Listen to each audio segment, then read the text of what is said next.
नमस्कार छात्रों। कक्षा छठी, कविता 9वीं।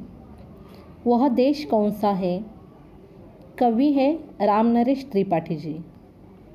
जन्म 4 मार्च 1889, मृत्यु 16 जनवरी 1962।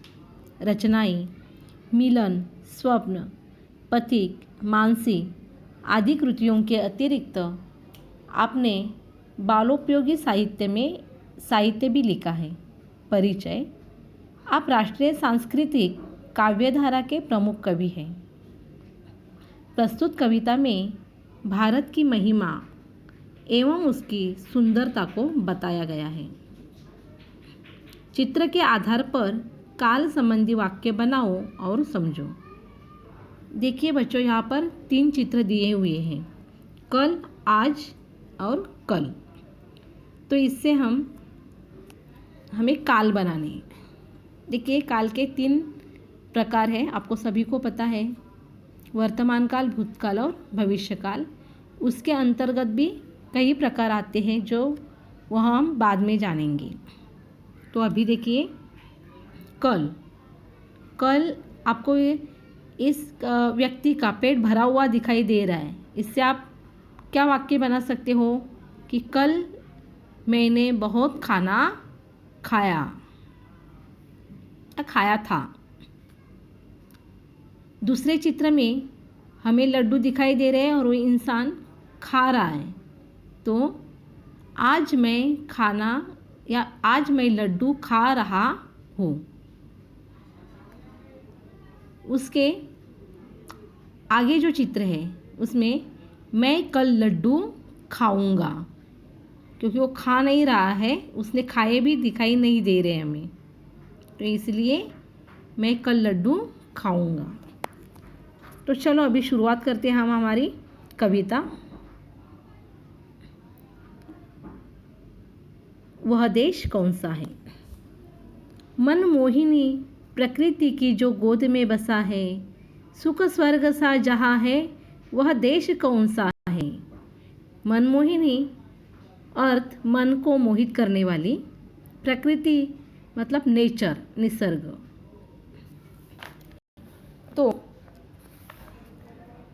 जो सुंदर मनमोहक प्रकृति की गोद में बसा है, जहाँ स्वर्ग जैसा सुख है, वह देश कौन सा है। अर्थात वह देश अपना भारत है। जिसके चरण निरंतर रत्नेश धो रहा है, जिसका मुकुट हिमालय, वह देश कौन सा है। जिसके चरण निरंतर रत्नेश धो रहा है। निरंतर मतलब सदैव, रत्नेश मतलब सागर। हाँ, तो समुद्र जिसके चरण निरंतर धो रहा है और हिमालय जिसके मुकुट के समान है, वह देश कौन सा है।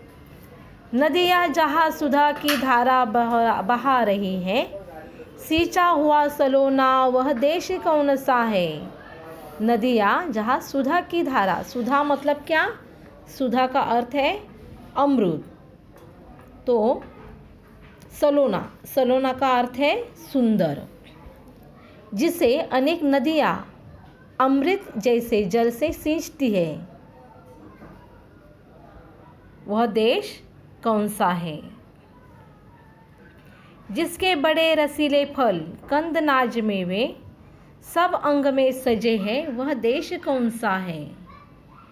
जिसके फल रसीले हैं, रसीले मतलब रसपूर्ण। नाज मतलब अनाज।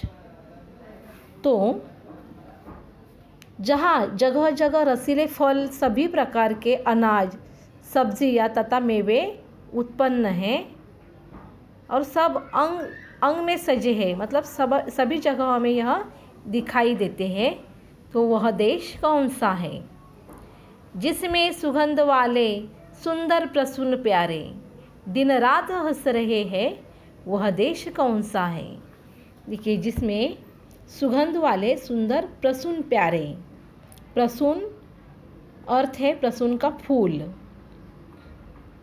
तो जहाँ विविध प्रकार के सुंदर फूल दिखाई दे रहे। प्रसून मतलब फूल, तो ये प्यारे प्यारे फूल, सुगंधित फूल खिल रहे हैं, दिन रात हंस रहे हैं, वह देश कौन सा है? तो यह देश हमारा भारत है।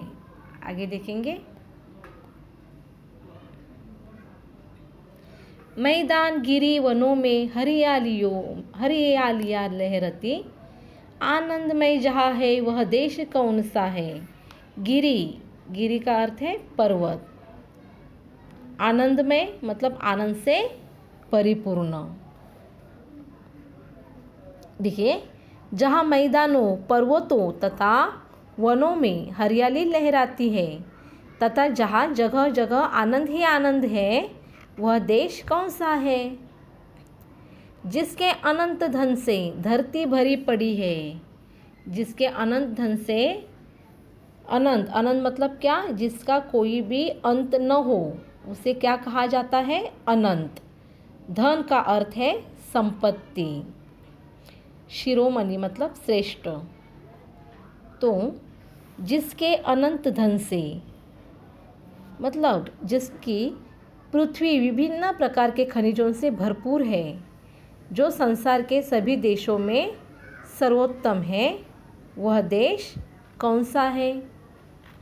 सबसे प्रथम जगत में जो सभ्य था रहेगा, जन जन का दुलारा, वह देश कौन सा है? देखिए, सबसे प्रथम जगत में जो सभ्यता रहेगा, पहले भी सभ्यता और रहेगा भी, दुलारा मतलब प्यारा। तो जहाँ सबसे पहले सभ्यता का उदय हुआ, जिस देश को वहाँ का प्रत्येक नागरिक बहुत प्यार करता है, वह देश कौन सा है? नवक्रांति के पुजारी, सेवक, सपूत जिसके, भारत सिवाय दूजा वह देश कौन सा है? नवक्रांति का अर्थ है नवविचार के पुजारी। सपूत मतलब सेवक मतलब सेवा करने वाले, सपूत मतलब सुपुत्र। दूजा का अर्थ है दूसरा।